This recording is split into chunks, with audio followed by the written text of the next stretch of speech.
Welcome to this session, which is number 6 in the series of 8 Bible studies on the theme Anything But Ordinary. And tonight, a wrestling match out of the ordinary.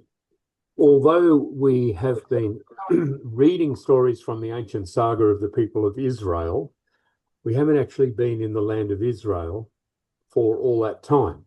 We know that Abraham originally came from Haran in Mesopotamia to settle in Canaan, the land promised to him by God. And then we've seen also how his grandson Jacob, on the orders of his father Isaac, had returned to Haran to search for a wife there. And as we have seen, he married the 2 daughters of Laban. So in chapter 29 of Genesis, we've read how Jacob goes to Haran in search of a wife. He desires Rachel, but Laban, Rachel's father, manipulates things so that he works for 7 years, and then he marries, not Rachel, but Leah. Laban then controls things further so that Jacob works for another 7 years before he finally marries Rachel. So Leah and Zilpah and Bildad, the 2 slave girls, all produce children to Jacob, while Rachel, whom he had desired all along, remains barren. Eventually, as we heard and read, Rachel bears 2 children, but she dies in giving birth to the second of those. So as requested last week, we're starting with the story, with the question that we didn't have time to address last week at the end of the session. And so we've kind of reshaped the question a little bit. Does this story of cunning, deceit, and tragedy have anything to say to us today? If so, what? And how would you preach on this story so that it stands as the word of God to those gathered for worship? And that second question actually applies to all of the passages that we're looking at, indeed, from this ancient time. How would you preach on the story so that it might speak as the word of God to those gathered for worship? So we're going to plunge you straight into discussing that question. Well, how did you go with that set of very easy, solvable questions? Yes, I was saying, though, I would often choose the New Testament stories, but in this particular year, the parables are equally as challenging. It's Matthew. Matthew That's is right. challenging. That's right. Yes, he's very judgmental. Extremely. He likes judgment. Quite a bit of judgment. I got to the point I actually preached on Romans the first year when I was preaching and Matthew was on the lectionary. I'd so excited about Matthew being on it because that'd be my PhD topic. And come the lectionary, and I looked at it and I'm there, no, I'm preaching on Romans. I can't preach on this stuff. It was terrible. Anyway. Yeah, but that's the dilemma, isn't it? But that's one of the disciplines of the lectionary. Yes, you can't jump around and choose the bits you like. If you stick to it, then you challenge yourself as well. Yeah. Well, this was going back over 20 years now when that happened. I wouldn't do it now, but at the time it was just easier. So does anyone have anything they want to add to this, the question, or anything they want to share? I guess the one thought we had was that God still uses us even in our shortcomings. So we're not being slightly off the track doesn't exclude us from being part of God's plan for the world, if you like. Although we don't use that language so much, but Yes. Yeah, I think that's a fair point, Bill. God uses flawed people. I mean, all these people are flawed in some way or another. So, yeah. That was the sort of approach I took. I had to lead the Carolina talk on Monday, and normally I take the lessons from the Sunday previous. So it's been a bit of a challenge over the last few weeks. Yes, Thank you, Amanda. just a bit. Anything but ordinary, but I think it's there for a reason. And to challenge, you say, it challenges us to find the gospel in all these things. And I think, to my way of thinking, all our services should lead us to that question: where is the gospel in this story? Where is the good news? And I guess Sometimes there isn't, though, is it? So good news in everything, because I don't know there is in the Old Testament. Well, that's what, isn't it the challenge before us? So, like, we might not find good news in the story, but we can sort of infer good news. Maybe. I have to say I don't mind if there isn't good news in there. I'll use it as an education thing, sometimes about the culture, or sometimes to look at harsh realities in our world that aren't good news. And what are we going to do about it? Yep. But yeah, what about the many people who don't believe these stories are accurate? I don't think it matters whether they're accurate or not. We've got the story and they're talking about certain traits, characteristics, and actions. You can still preach on them. Doesn't matter whether they're historical or not. Something doesn't have to be true to be preachable. None of the parables are true. There wasn't a real Samaritan finding a real wounded person. Oh, yeah, but that is clearly that. But these are told in a historical manner. Are they? I think so. Depends on how you define history. If you pick up a modern history book that read like the Old Testament, you wouldn't take it seriously. That's true. So I'm not sure they are meant to be historical.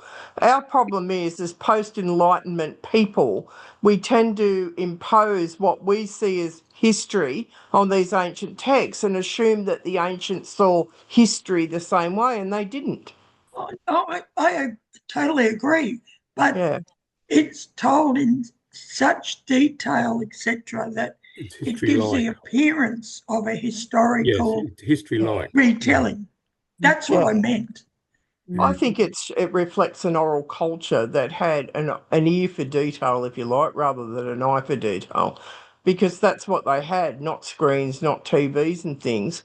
And people wanted to hear the detail. You couldn't just say Jacob went and did this. Your listeners would be there, well, how old was he? What did he look like? Why did he go then? Why was he doing that? So, things like that to your ancient mind, you add those, put those details in. That's why the rabbis are so good at what's their fanfic in filling in all these details in the background, because that was part of the oral tradition and part of what they did. So with Potiphar's wife, they've got all these theories why she wanted to cheat on her husband with Joseph. And that's just what they do. None of them are meant to be historical, but they're all meant to fill a gap in. I liked what you said, an ear for detail rather than an eye for detail. Yes, that's right. Very nice. We're not in a written culture, so that's important to remember. Yeah. Like that story would have been told so many thousands of times before it was written down, probably, wouldn't it? I think so. And each time it was told, someone would have added a few more details, because someone would have said, but what was he wearing? Or what was he riding? Or how many camels did he really have? So someone thought about it and went, 10, lots of camels, 10, lots of treasure. So, and that's how these stories evolve. They're not meant to be truth as we understand it. So the story gets a mind of its own. Yes, it does.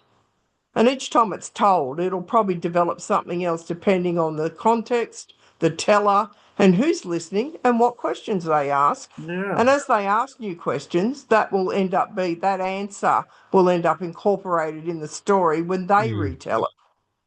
So that's how it works in an oral culture. It's not that people are deliberately lying as we kind of think about it. It's because that's what good storytelling is. We still do it though, because the story of the Good Samaritan, I remember one of the Sunday schools I was connected with did the Good Samaritan. The Samaritan was an Aboriginal. Yeah. You could make the Samaritan talk about Samaritans as common Collingwood supporters. Yeah. Well, you could make the Samaritan, a Muslim Yeah. today's. Yeah. Especially if you had one nation in the audience, and that might be good for them. So, yeah. Classic one at Christmas, isn't it? Where we've morphed the two Christmas narratives into one. Yes. When it's told in the public space, we often hear that is one story with shepherds and camels all hanging around together, like it wouldn't have been that way. No, that's right. It wouldn't have been that way. But again, you can see these things. We add detail, and we like. And I mean, in the modern time, we like to conflate things because we've got favourite bits, and we can't leave a favourite bit out, Bill. It's not the same if you do that. So, yes. All right. We should press on. If you've looked at the resource, you will realise that we're taking a long run into the actual lectionary passage, which is Jacob wrestling in the night. And so we're looking at the context and also some of the issues that arise in the previous chapter. So in chapter 31, which is the chapter before the lectionary passage, we read that Jacob has taken his family, he's left Laban and the homeland of his two wives, Haran. Haran is in Mesopotamia. Today, we would see it as the southeastern border of Turkey. So they are traveling south back to Canaan, which is Jacob's homeland. And that Canaan of course, is today where the Israelis and Palestinians live. Jacob is going back in his mind, preparing for the encounter that he's going to have with his estranged brother Esau when he meets him. And you can remember the Jacob and Esau conflict story that we talked about before. He's obviously concerned about Esau possibly wanting to take revenge on him. And so he prays to God, asking to be saved from Esau's murderous wrath, as he imagines it. So a significant part of the story is bundled up with the notion of handling conflict. The way Jacob has left Laban without telling him he's going has got conflict in there, and the way in which he is approaching his meeting with Esau, there's conflict there, and he needs to work out how to deal with that. Well, he thinks there's going to be conflict. Well, he thinks there's going to be conflict, yeah. So questions to ponder: how should Jacob have left Laban's house in a way that would have minimized the conflict? Because Laban comes charging after him, and there is more conflict that goes on the road, so to speak. How could Jacob have minimized that? And you might like to think in the story of Jacob, how is God involved in managing conflict? And the second set of questions, these are huge questions, but some of you might wish to dip into where you see conflict in your local community or even in your local church. How is God involved in such conflict? And what does that tell you about God?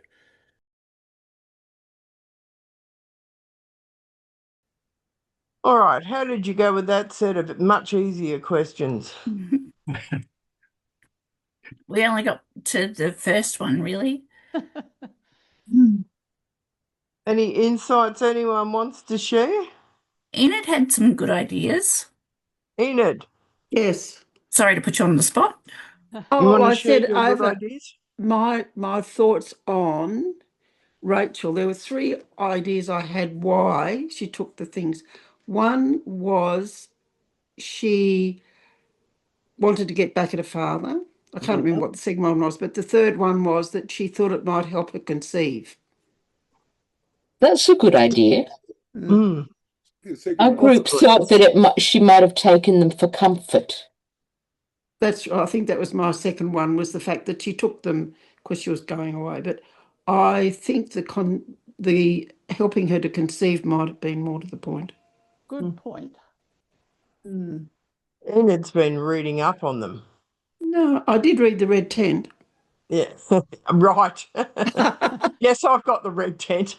It's not. It's a novel based around the story of Jacob and that family, and it's quite an interesting novel. So yes, recommended if you are into that kind of not historical, but kind of biblical fiction, we'll call it.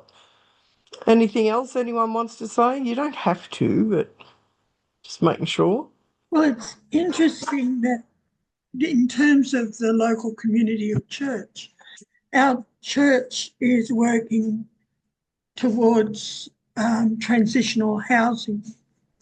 But we reached a point where we had 8 in favour in the Congregational Council and 2 against, and it almost seemed like they were, they weren't going to even consider a change. And the 2 people who were the prime movers, I suppose, and had done the most work towards it, said, we're not going to go ahead without consensus. And that was very important. Otherwise, I think we would have got ripped apart. Does that make sense? Yeah. Hey, Poppy. Oh, she's going to hide now. So, yes. Yeah, I think that's right. Sometimes waiting for consensus will serve you better than if you rush into majority rules. Yeah. I think that's a fair point, especially if it's something that is potentially contentious or someone who's aggrieved might make very contentious. So, yeah, and you'll just end up with more strife. All right, Jacob ferries his family across the Yabok stream to move them out of harm's way. He remains behind alone. He is in an uncivilized area in the wilderness. You remember we talked about such places. In Hebrew scripture, being in the wilderness is a location which almost guarantees a visit from the divine. Okay. And of course, it's nighttime. It's a time of mystery. It's a time of potential danger. Does Jacob sleep? Is this just a dream? Well, the text doesn't tell us. It seems not. The text says he wrestles with a man. We know that Jacob is in one of those in-between places. That is, he's between cities and towns. He's in a kind of uninhabited by human beings area. We know this is precisely where the divine breaks into the mundane, where God appears to mortals again and again in the biblical story. You might recall that we've talked about the thin places. So the story of the night-long wrestling and the resulting lifelong limping of the patriarch of Israel, that's a characteristic of Jacob that often gets overlooked, was not, of course, an account of an historical event, because like all of the stories of incidents involving the patriarchs and matriarchs, Abraham, Sarah, Hagar, Isaac and Rebekah, Jacob, Leah, Rachel and Joseph to come, these ancient stories are woven together at the time of the exile for Israel, when the books that we know as the first books of the Hebrew Bible are being compiled and written down on scrolls. And together the stories form, and they're probably told, as we've already said, as individual stories and told and retold and extended and extrapolated. But put together like this, they form an extended narrative that is a foundational saga for the exiled people who are yearning for their release from captivity and really want to get back to their homeland.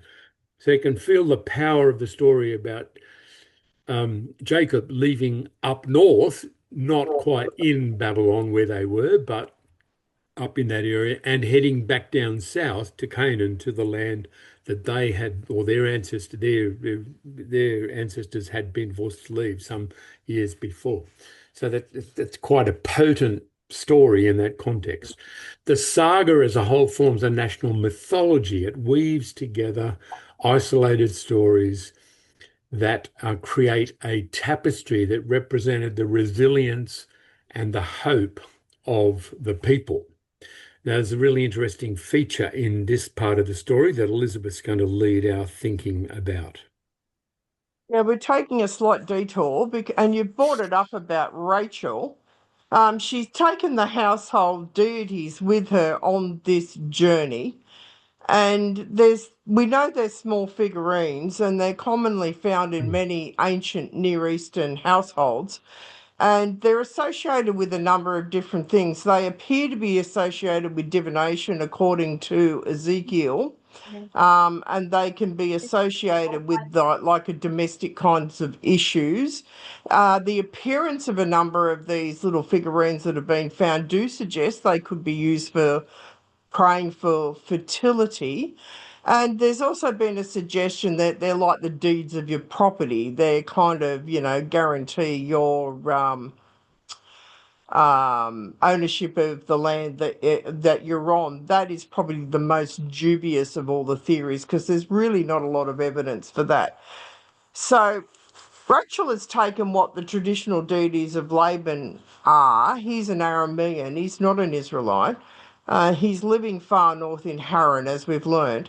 But Rachel, we presume, wants this memento of her home and her upbringing and heritage to be with her in Canaan.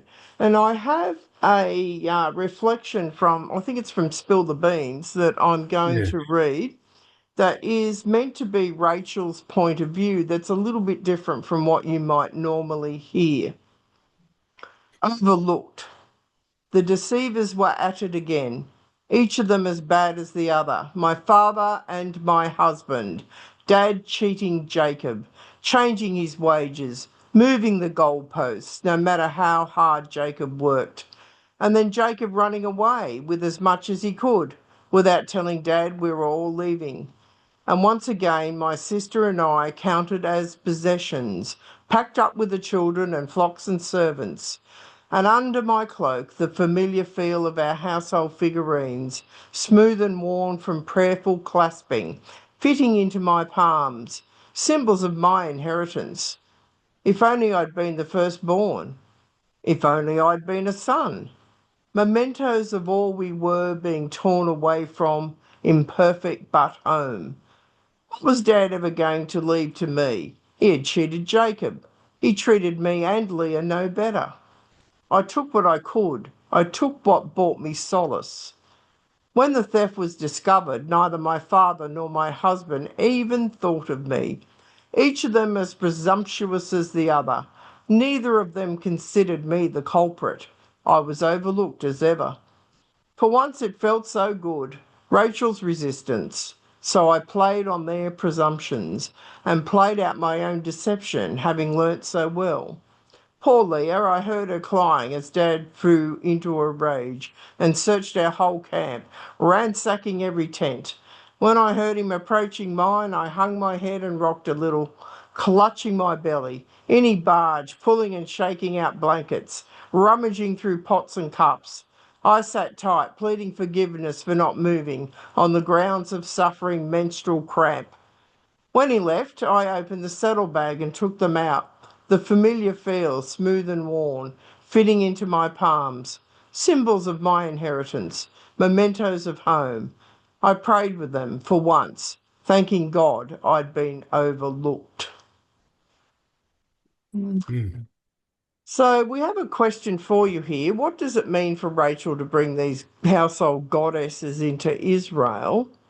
And what implications might they have had for ordinary Israelites in the years following, seeing such figurines in her household? So they were goddesses, not gods. They were goddesses.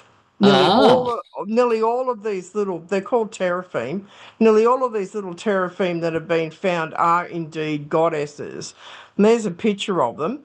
and they're frequently showed clutching their breasts, which does indicate a kind of nurturing or fertility aspect to them. But in the ancient Near East, it's rare to find little male deities. It's rare to find animals. They're nearly all female, and they look like that, and they're often called pillar goddesses because they're kind of pillar shaped, some of them. So, this question, what implications might this have? You've already speculated on what it might mean for Rachel to bring the household goddesses into Israel. Do you think this might have had any implications, if there's any historical kind of context to this story, for Israelites in the years following, seeing such figurines in her household? Baal and that was quickly absorbed by the Israelites when they were at Mount Sinai. So I would imagine that for women, slaves and everybody in the household, they would have started to absorb the ideas that these represented. Just for women, because who chases after them to get them back? The man.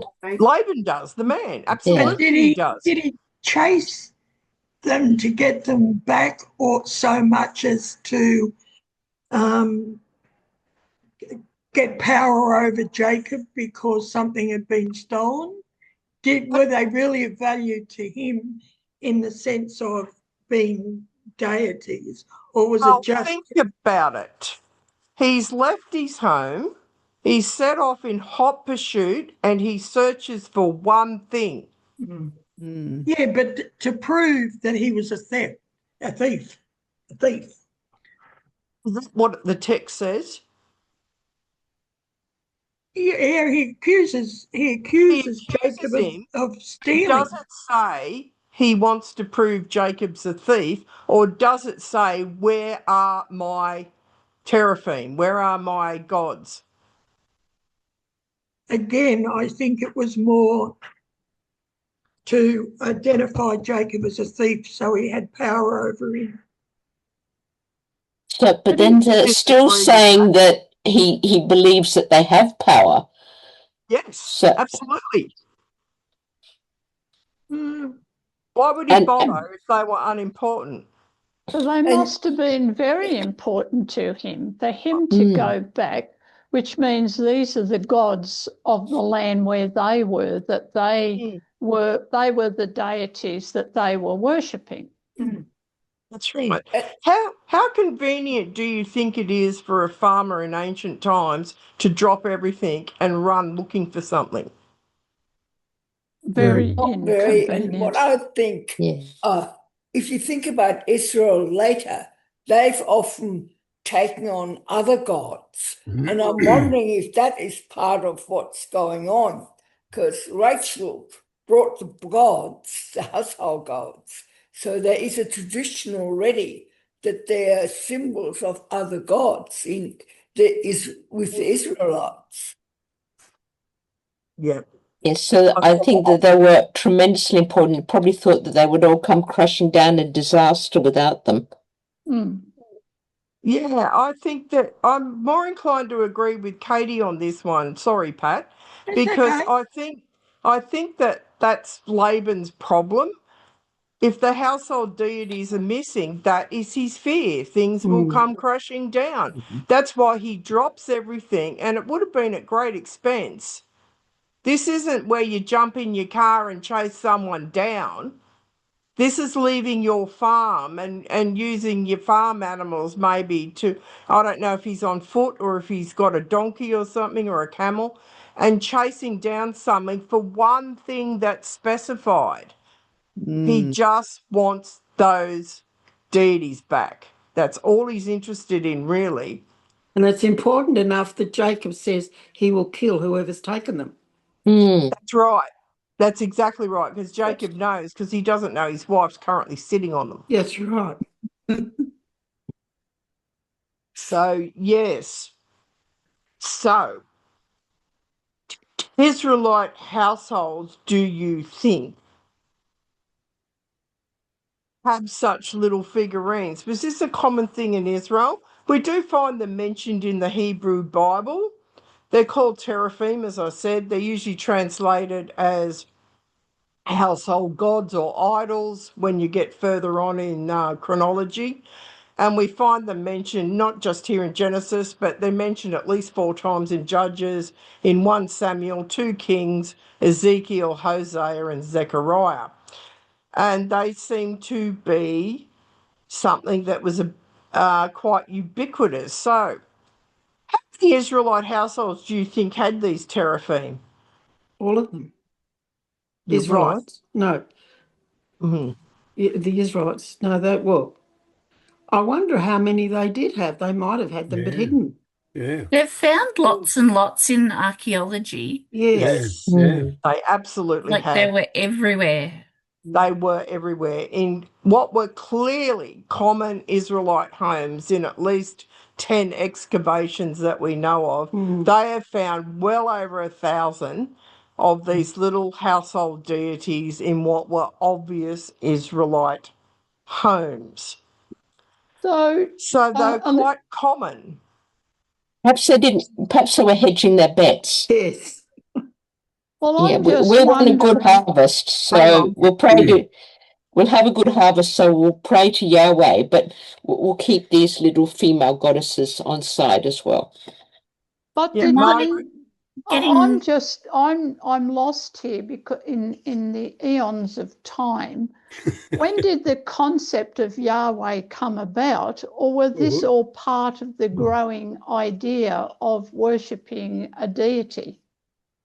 Yahweh's been around for quite some time. He's reasonably ancient, as is Elohim, and there's other names for God that are used. That's right, but anyway, they must have been important, or they wouldn't have been mentioned, and Rachel wouldn't have gone to the trouble of covering it all up. So they're obviously very important. And if lots of them have been found, they were clearly very important to a great many people. For a long time, I think Yahweh was, or Elyon or Elohim. Elohim. No, I'll have to go back and reread. He was one of many gods that were worshipped, and eventually he became the most powerful of the gods, and then eventually the only god worth worshipping, and then the only real God. Quite clearly. The text says that. But Israelite homes suggest another story. Yeah, and that's what I'm trying to say. And the other thing I think that's really worth pondering is these are not male figurines. They're female. Mostly they are female. There are some male, but, but when you think the vast majority are female. Yeah, so when you think about later on, when, being female was not a good look at all. Obviously, then the female deities were no longer considered. But back here, it's like in so many places, the feminine was of great value and reverence. I'm going to suggest the feminine was a great value and reference for some centuries. These little figurines have been found in excavations that date from the 7th to the 9th century. That's a long time ago. It was a long time. And they're clearly Israelite. They're clearly in homes. They're clearly not monotheistic. Yep. Somebody's pushing the male monotheistic barrow, but it isn't common Israelites. And by Israelites, we're talking about just normal families living everyday lives. So it's an interesting question about, when did this male monotheistic God suddenly dominate? It is thought they may be modelled on Asherah. I was about to say, am I getting confused with Asherah? No, you're not. That they may be meant to be representations of Asherah, because it is also clear from archaeology and also from the Bible that Asherah was worshipped and considered the consort of Yahweh. And it's thought that these little figurines may be representation of her. Dan McClellan has a couple of videos on Yahweh and his Asherah. and has these little figurines as saying it's thought they might be Asherah being worshipped. That's I'm right. not putting lots of stock in what he says, but that's one opinion. It's one theory that, you know, these little figurines represented Asherah, who was some sort of, like most consorts of warrior goddesses were, they carrying a nurturing sort of fertility aspect to them that the warrior god they're married to does not. And it's clear from the Psalms and other things that Yahweh was considered a warrior god, at least initially. He kinds of blooms out into other areas as time goes on, and that Asherah was his consort. And there's been graffiti found with Yahweh linked arm in arm with the female deity, and the writing underneath says Yahweh and his Asherah. And Kings talks about the Asherah poles in the northern worship spaces, and Josiah's reforms rampaged through the northern kingdom and got rid of the Asherah poles, as they were known, and tried to stamp out all kinds of worship of Asherah. But these little figurines seem to have persisted. Many have been found broken from around Josiah's reign, dating somewhere similar. So it's thought that his rampage to get rid of them probably did end up with a number of them being broken and chucked in Hebrew rubbish dumps, which a number of them have been retrieved from. So, but it's just an interesting question about the evolution of Israel's spirituality. And one of the questions we had, well, think about it, we won't go into ruins, but what does it mean now when we think about the ancient Israelites and how they related to the spiritual realm? Do we still want to see them as these monotheistic devotees of a single male deity, or is there something more complicated going on? I find it fascinating, all the complications and the little bits that we don't normally get to find out. That's right. Well, you do here with us. I do, yes. It's what we're And by for. watching, well, I don't always, I watch all these different YouTubers and go, oh, that's an interesting theory. I'm not sure about it, but it's an interesting theory. What's interesting is that these stories were, like, if these stories were being formalized at the time of the exile, as a way of preserving the, what was really important in the big narrative, that this story or this aspect of the story has been preserved and given some significance. Yeah, absolutely. Yeah. But then we're a bit like that too, don't we? Like, this is sort of like a cultural overlay to the sort of the story of God or Yahweh and his people. So it's a cultural aspect of people preserving what's been in their past and keeping it going in their continuing story. Do we do the same things in our own homes? And what do we keep that's not part of our Christian narrative? Oh, look at Christmas. There's a prime example. That's right. And Easter, Easter story celebrations.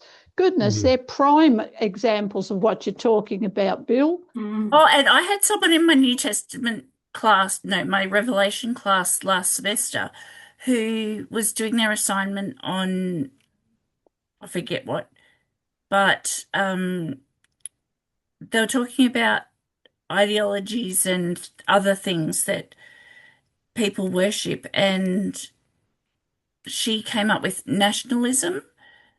I'm trying to find it. It was really good, like money, nationalism, and like it was really pertinent to today.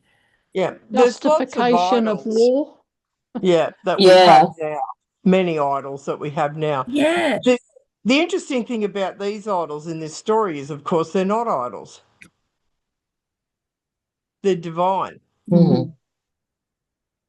And they're believed to be divine, probably by Rachel and Jacob. Rachel and Laban, sorry. Rachel, Leah and Laban. And Leah, yeah, that's right. They see them. They're little gods. He actually calls them Elohim, or a word that's derivative of that. But as I said, they're known as teraphim through most of the Bible. And he asks directly for his Elohim to be given back, his gods to be given back. That's his first thing he demands. And he's chased Jacob because he wants them back. Obviously, they're important. They're considered divine. They're not idols to this group. That's a bit like some people attribute many things to the cross. And it's, you know, it's not, for some, it's not just a symbol. It's far more than that. So same sort of thing, I guess, is what you're saying. Yeah. Well, these are something they probably prayed to, and they probably made offerings to, and they probably consider there is evidence from Ezekiel they were considered a divination tool. So another theory is Rachel took them so Laban couldn't use them to supernaturally work out where Jacob was, using them for divination. So that's another theory. Though Ezekiel's writing much later, but clearly that was something that they had that people thought. But it is an interesting thing to consider because we're taught that Israel is this monotheistic kind of culture, and that, when they go after other gods, then, they're rightly punished by Yahweh or Elohim or Adonai, whatever name you want to give him. But running underneath this is this really common thing that they have these little goddesses in their house, and it seems to be part of everyday Israeli life. And I don't know they're treating them as idols. I would suggest they see them as divine. And they probably make offerings to them to make sure the crop is going to not fail, and that, someone's going to have children and be fertile, and maybe they use them for divination or do ancestral worship. There's all sorts of interesting things. And it was common in cultures, like the Romans had the lares, which were household gods, and quite a lot of altars have been found to the lares, and they were the deities that managed household affairs. So maybe they are having a bet each way, but it's much more complex, the actual picture that emerges from this archaeology and these stories, than what you may have been taught in Sunday school. And actually, Elizabeth, we've got all the stuff going on with the Eastern religions, Hindu, and, they've still got all their gods. They have. I mean, basically, their gods can often be shrunk down to about 3. They do have a trinity in Hinduism, which isn't well known, and where they've got a creator, but they have a destroyer. It's not Father, Son, and Spirit. It's creator, it's destroyer, and there's this overarching God that they have. So it's a little bit different. Anyway, we should move on to the next part, which is, who is the man in the dream? So we're going to come back on to the main narrative now. So we know that Jacob meets this mysterious man or divine being, and he wrestles with him. And there's quite a few different interpretations floating around with the rabbis about these stories. One says the mystery man is the angel of Esau. It's like Esau has projected his consciousness, if you like, and he comes to supernaturally fight with and struggle with his brother, and having seen as raised dust up to God's throne. So, which seems to be a saying about, somebody's cast something up, and it has to be resolved through this sort of struggling. Their fight represents the cosmic struggle between 2 nations, Israel and Edom, because of course both brothers represent them, so that's another theory. And the 2 worlds, the spirituality of Israel and the materiality of Edom, believed by the rabbis to represent Rome, so this is rather a later theory, are shown in this particular way of interpreting the story. It's also thought the night through which they wrestled could represent symbolically the long and dark exile of the Israelite nations, first with the Babylonians, and then, when the Persians conquered them, though they ended up coming home with them, of course. And so, like Jacob, the descendants suffer bodily harm. So Israel suffers bodily harm and spiritual anguish, but eventually emerges victorious. So we're here in the wilderness, away from all the securities. We're in that thin place, and the place where real struggles can take place. And in this story, it does require being vulnerable. It does require self-reflection, and Jacob is really smacked in the face with that when he does meet Esau eventually. It requires honesty. It is a place where we encounter God and begin to know ourselves. So it's a place of blessing and it's a place of discerning. And the ancient Hebrews, as John has mentioned, understood these spaces, these thin places, these wilderness spaces. It's precisely when you feel lost and in the wilderness that often is the time the divine can emerge.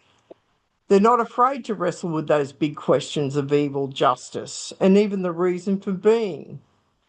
They're not afraid to chronicle humanity and all its sin and frailty.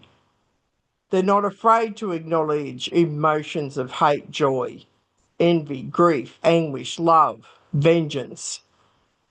Jacob really does project onto Esau probably what he himself would have been feeling and done had the positions been reversed. And Esau, of course, turns out to be doing something quite different. And they recognise that all people are mixtures of good and bad. There's no perfect trope here. There's no perfect person.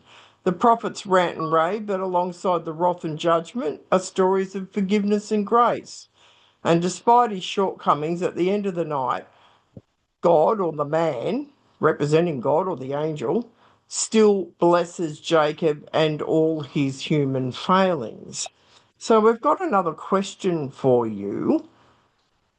Have you experienced a wrestling in the dark like Jacob did, and what happened for you in such an experience? We'll pop you into your rooms again just for a brief time, but don't feel you have to share if you don't want to. There's no compulsion for you to do that.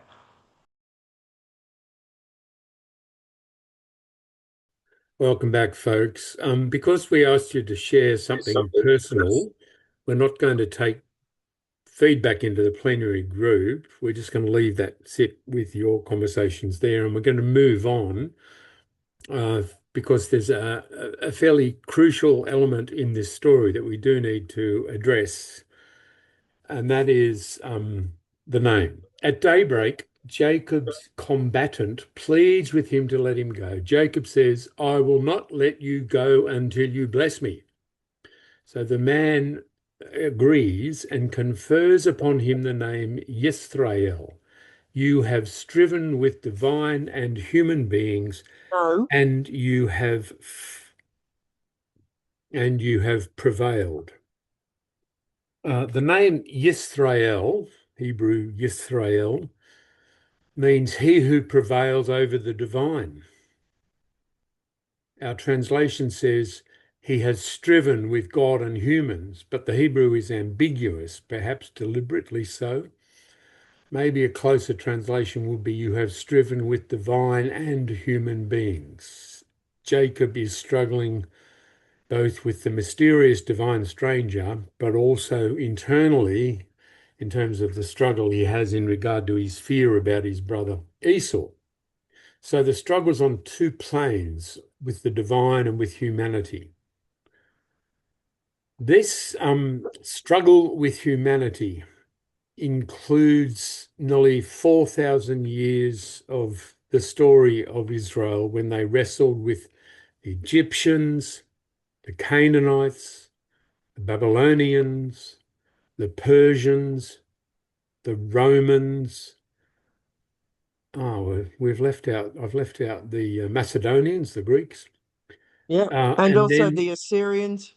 And the Assyrians, and then through history, the Spanish Inquisition, Nazi Germany, and of course, in more recent times, threats of terrorist strikes.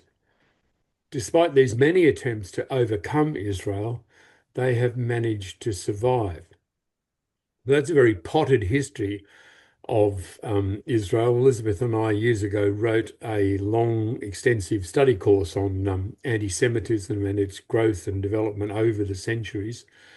It's quite a story. Anti-Semitism isn't just something that's happened in the last 10 years in Australia, for instance. It's ancient. But knowing this history does not, I think, excuse what the current state of Israel is perpetuating. And we need to draw a distinction between biblical Israel and the biblical concept of the people of God, Yisrael, and the current nation state of Israel, which in theory is a secular state. Yeah. Although religious ideology does seem to be driving it in many ways. What they are doing is, I think, quite tragic in an effort to strengthen their self-identity, to protect themselves and their citizens against terrorist groups. The policies of Israel have been excessive and damaging.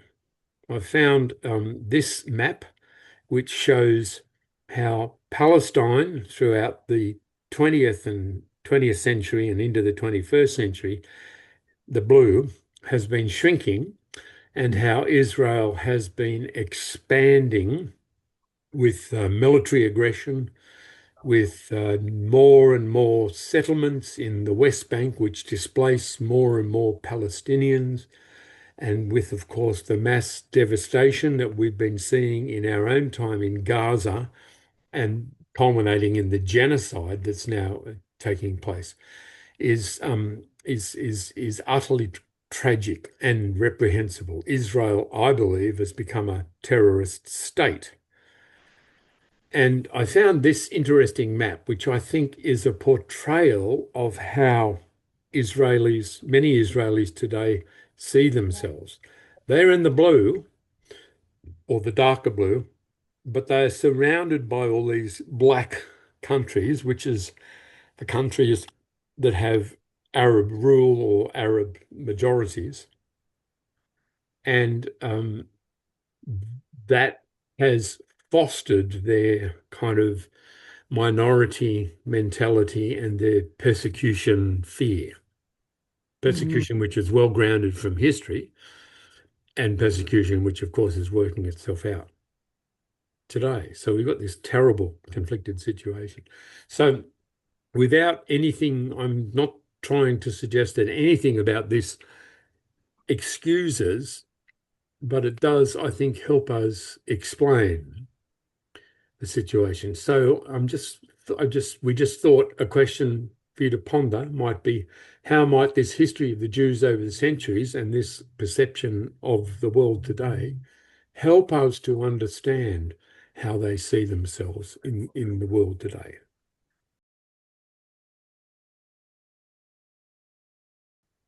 Okay, folks, welcome back. In light of the time and the conversation that Elizabeth and I were having in the break, we thought we wouldn't again take feedback from your groups into the plenary session, recognising that this is a really, really contentious, really difficult kind of issue. We've wanted to put it there to raise it for you to think about. We're not a political discussion group, we're a Bible study group.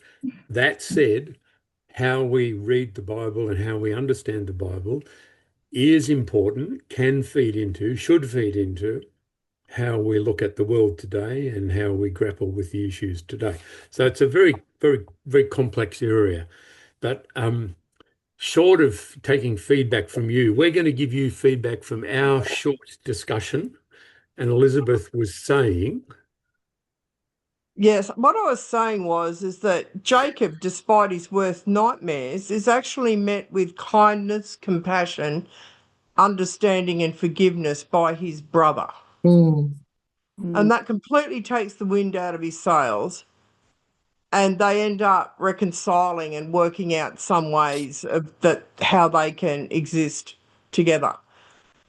And my thought was, if perhaps Israel had met Palestine with some of that understanding and compassion and forgiveness, And indeed, if some other countries had also showed that towards others who may have felt angry or rebellious or unhappy about the situation, how it may have changed current history and indeed world history.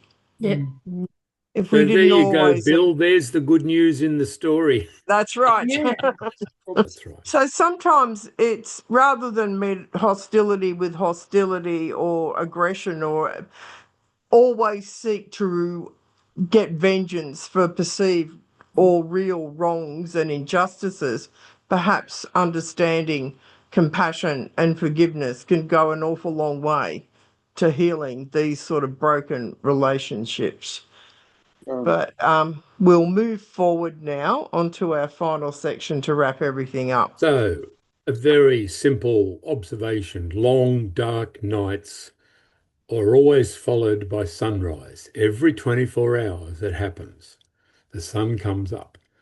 The stranger in the story seems to be wanting to conclude the encounter before sunrise. The stranger does not want the full glaring light of the sun to expose who he is. Right.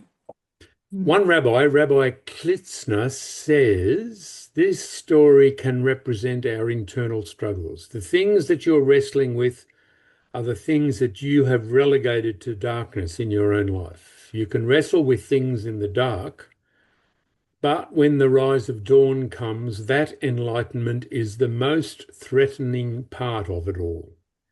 Our ways of prevaricating, of lying to ourselves or deceiving others don't withstand the light of day. And that's a fairly penetrating way to view this story. Today, there are modern Jews, thinking modern Jews, who see that this wrestling represents a struggle with the soul of exile, a struggle with the divine essence and the purpose that the divinity has given to us. They acknowledge that these struggles have roused the highest and deepest potentials of the Jewish soul. They believe that exile has unearthed reserves of faith and wisdom that would have remained unseen had the people just lived happily in their land century after century without any struggle. And yet they do ask the important question, how much longer must we endure pain and suffering? There are Psalms that ask this question exactly. And why couldn't God, who is surely the essence of kindness and goodness, have devised a way to achieve all of this without evil and pain? The classic theodicy question. The story is one of a number in Genesis that shows that this community of ancient people had faith enough to trust God with their raw feelings of anger and grief and palpable nastiness. And indeed, some of the Psalms do precisely that. They put those feelings right before God. One of the years as I was training to be a candidate for ministry, I spent a day a week in Long Bay Jail with the Uniting Church chaplain there. That was my field education for the year. And Chaplain Len used the Psalms week after week after week because he said these guys are in a state. They're angry about being locked up. They're bearing grudges. They're all sorts of things. I want to show them that they can bring who they really are before God. One of the magnificent things that happened that year was that we baptized one of the prisoners, a guy who was in prison for having committed a double murder. And the belief was that he had really come to faith through his participation in the church community in the prison.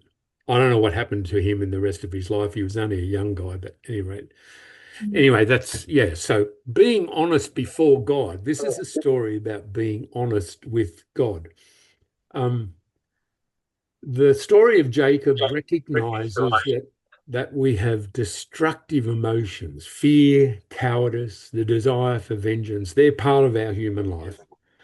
But how might life change if we, like Jacob, spent more time wrestling with our fear and anger in prayer to God and in working that out in life?